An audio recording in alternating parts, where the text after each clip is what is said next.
Good evening. Welcome to South Asia Newsline. I'm Yeshi Chansom. Here are the top stories we are tracking for you on Wednesday, the 28th of January. India begins Covid-19 vaccine exports, first doses in Bhutan, Maldives. Afghan government will not release more Taliban prisoners, says President's media advisor Waheed Omer. And Sikh devotees across India mark birth anniversary of spiritual leader with prayers. And now for all the details. India started exporting coronavirus shots to its neighbours on Wednesday with a shipment to the Himalayan kingdom of Bhutan followed by Maldives as the so-called pharmacy of the world looks to bolster its vaccine diplomacy. Bhutan received 150,000 Indian-made coronavirus vaccines on Wednesday morning and Maldives received 100,000 in the afternoon. Bhutan and the Maldives on Wednesday became the first countries in India's neighbourhood to be provided with Covid-19 vaccines under a grant assistance program dubbed Vaccine Maitri or Vaccine Friendship, as New Delhi looks to bolster its vaccine diplomacy. India's Foreign Minister S. Jaishankar took to Twitter and called it another example of neighbourhood first. Bhutan received 150,000 Indian-made coronavirus vaccines on Wednesday morning and Maldives received 100,000 in the afternoon. Many low and middle-income countries are relying on India, the world's biggest vaccine maker, for supplies to start Covid-19 immunization programs and bring an end to their outbreaks. India's Foreign Ministry said on Tuesday supplies under grant assistance would be shipped to the Maldives, Bangladesh, Nepal, Myanmar and the Seychelles, while Sri Lanka, Afghanistan and Mauritius await regulatory clearances to receive the vaccines. On Thursday, Bangladesh and Nepal will get their first consignment, while Myanmar and Seychelles will receive the vaccines on Friday. India initially will only ship the AstraZeneca vaccine made by the Serum Institute of India, the world's biggest vaccine maker, which brands the shot as Covishield. Meanwhile, India's active coronavirus cases tally dropped below 200,000 after 6 months and 24 days, according to the Health Ministry. India has so far vaccinated more than 631,417 frontline workers. The world's second most populous country reported on Wednesday 13,823 new cases, taking the total to 10.9 million. Moving on, senior advisor of Afghan President Ashraf Ghani, Waheed Omer, has said the Afghan government will not release more Taliban prisoners. Omer said previous releases have resulted in more violence in the country. The remark comes as the Taliban has made more demands amid the ongoing peace talks in Doha, including release of its 7,000 more fighters. Afghanistan President Ashraf Ghani's senior advisor for public and strategic affairs, Waheed Omer, has said that the Afghan government will not release more Taliban prisoners and that previous releases has resulted in more violence. This comes as the Taliban has demanded the release of 7,000 more prisoners, the removal of groups members from the UN blacklist and the formation of an Islamic system in order to continue the peace talks. The release of over 5,000 Taliban prisoners before was intended to reduce violence as part of the peace process, but violence has increased because of it, the official said. Over the past weekend, the chief negotiators from the Afghan government and the Taliban met in Doha. However, the working groups from both sides failed to meet on Monday to finalize the agenda for the peace talks. Earlier this week, the U.S. Department of Defense, in a statement, confirmed that the number of U.S. forces in Afghanistan has been reduced to 2,500 as agreed in U.S.-Taliban agreement last year. A Taliban spokesman, Mohammad Naeem, welcomed the move as a step forward toward resolving the conflict in Afghanistan. The US-Taliban deal signed on February 29 last year raised hopes among Afghans for a reduction in violence, but the Taliban continued their attacks against the Afghan government forces. More news from Afghanistan. Targeted killings of journalists, government officials and rights activists have increased rapidly in recent months as violence surges in Afghanistan despite peace talks between the government and the Taliban. On Tuesday, a bomb hit a civilian vehicle near the southern Uruzgan province, while another one exploded in Kabul's 4th district. One police officer was killed and several people, including a local radio journalist, were wounded in a motorcycle bomb blast in Tirinkot, capital of Afghanistan's southern Uruzgan province on Tuesday, the provincial governor confirmed. According to Governor Muhammad Umar Shirzad, the explosion occurred when an improvised bomb attached to a motorcycle was detonated at midday when highway police vehicles were passing by the area. The wounded were transported to a nearby hospital, Shirzad said, blaming the Taliban militant group for the attack. Violence in Afghanistan has increased in recent days, including targeted killings of journalists, government officials and rights activists in cities including capital Kabul.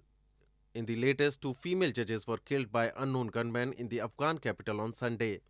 Reports suggest that at least 9 provinces in Afghanistan have witnessed targeted attacks, explosions and violent criminal acts in the past 48 hours.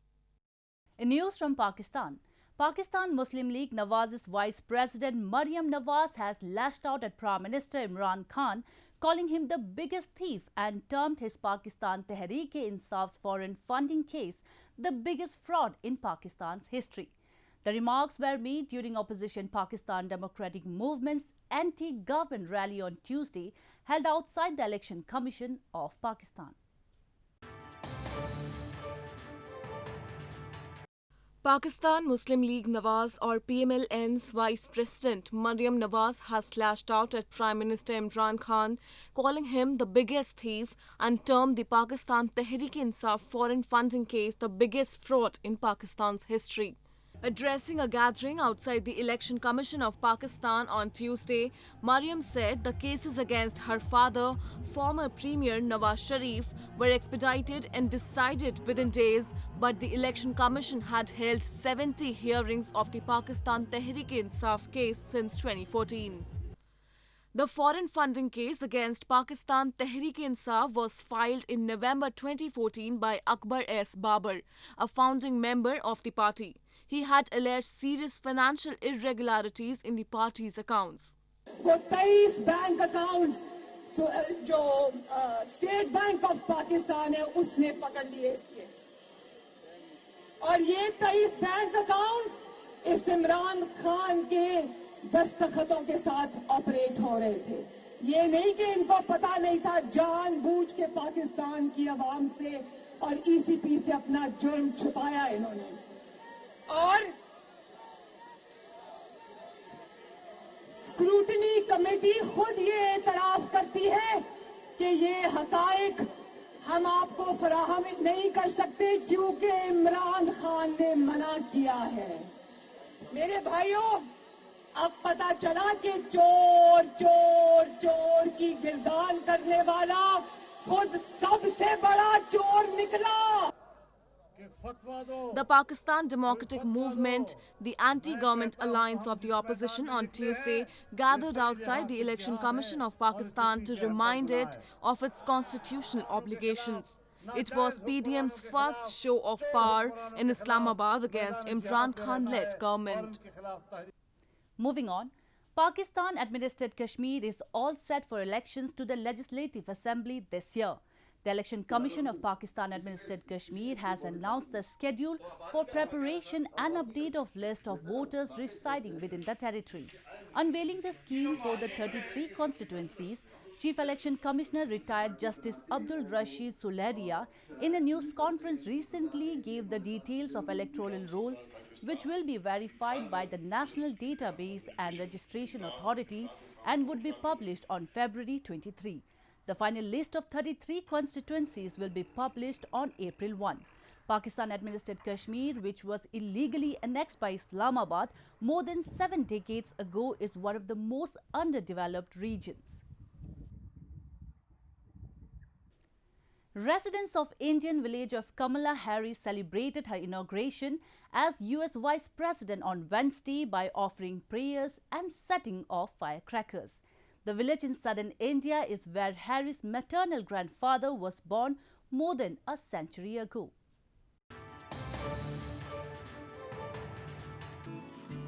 Residents of the ancestral Indian village of Kamala Harris celebrated her inauguration as US Vice President on Wednesday by offering prayers and setting off firecrackers. Thulasendrampuram, a leafy village about 200 miles south of the city of Chennai, is where Harris's maternal grandfather was born more than a century ago. Harris, who was born to an Indian mother and a Jamaican father, both of whom immigrated to the United States to study, visited Thulasendrampuram when she was 5, and she recalled walks with her grandfather on the beach at Chennai.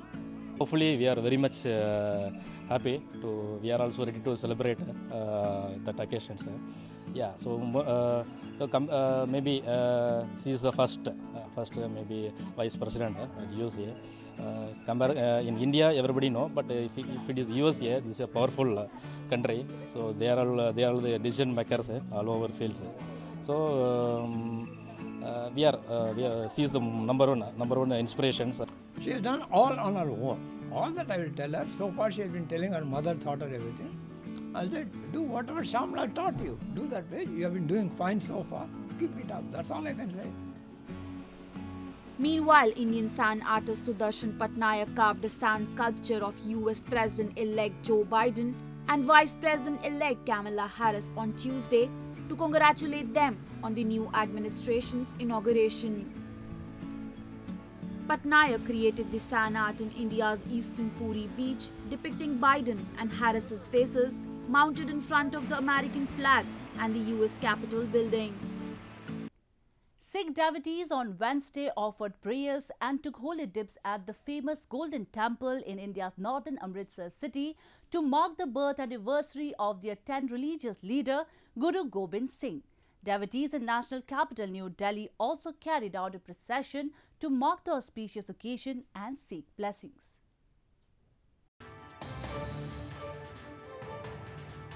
Devotees in India's northern Amritsar city visited the holiest shrine of Sikhism, the Golden Temple, on Wednesday to offer prayers on the birth anniversary of their 10th religious leader, Guru Gobind Singh.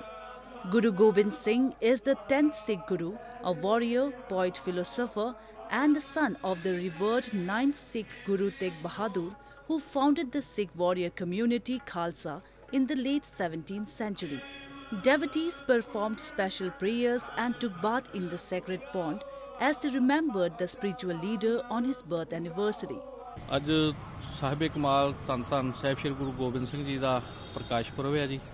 ਸਾਰੀਆਂ ਸੰਗਤਾਂ ਅੱਜ ਰਲ ਕੇ ਹਰਿਮੰਦਰ ਸਾਹਿਬ ਦੇ ਵਿੱਚ ਉਹਨਾਂ ਦਾ ਪਾਤਸ਼ਾਹ ਦਾ ਦਿਹਾੜਾ ਮਨਾ ਰਹੀਆਂ ਨੇ ਤੇ ਮੇਰੇ ਵੱਲੋਂ ਸਮੂਹ ਸੰਗਤ ਨੂੰ ਸਾਰੇ ਜਗਤ ਨੂੰ ਲੱਖ ਲੱਖ ਵਧਾਈਆਂ ਜੀ ਗੁਰੂ ਮਹਾਰਾਜ ਦੇ ਪੁਰਬ ਦੀਆਂ ਤੇ ਪਾਤਸ਼ਾਹ ਇਸੇ ਤਰ੍ਹਾਂ ਕਿਰਪਾ ਕਰਨ ਤੇ ਸਾਰੇ ਜਗਤ ਤੇ ਸ਼ਾਂਤੀ ਵਰਤਾਉਣ। Similar scenes were witnessed in capital New Delhi, where devotees carried out a procession to mark the auspicious occasion and seek blessings. हम तो यही कहेंगे कि पूरे वर्ल्ड से ये कोरोना जाना चाहिए, सबको शांति दे परमात्मा, इस रोग को दूर करे। हम तो यही अरदास करेंगे परमात्मा के आगे।